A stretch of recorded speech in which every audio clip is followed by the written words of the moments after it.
na san da cewa za a rika tuna Baba Buhari a matsayin shugaban da ake kallo wankakke wanda baya sata kuma baya burin tara dukiya,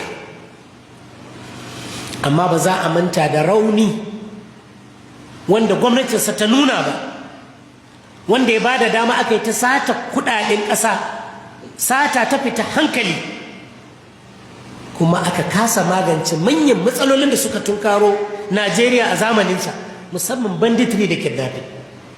Aka kasa magance matsalar wuta, aka kasa magance matsalar tsaro, aka kasa magance matsalar talauci da rashin tattalin arziki.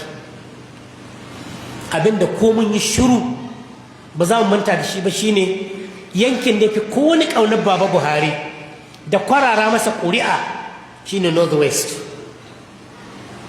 Shine yankin da ya fi kowane shan wuya da ƙarancin cin moriyar gwamnati a lokacinsa. Kamar kowane mulki, ko in ce kamar kowane mai mulki ko shugaba, mutane sun bambanta game da sha'anin Baba Buhari. Wasu ko aljanna firdausu suke roƙon ma Baba Buhari, wasu sun daɗe da yanke masa hukuncin ɗan wuta ne. 'Yan shi'a misali sun ɗauki laifin zunubinsu da tsagerancin da suka yi burate da kuka sheka da hukunci irin na sojoji da aka yi musu, sun ɗauki wannan gaba ɗaya sun ɗora ma Baba Buhari, suna ganin shi ya kashe musu mabiya. Ma'aikatan da suka rasa haƙoƙinsu a zamaninsa ko aka daƙile himmarsu irin malaman jami'o'i, su ma suna ganin duk wannan sakacinsa ne.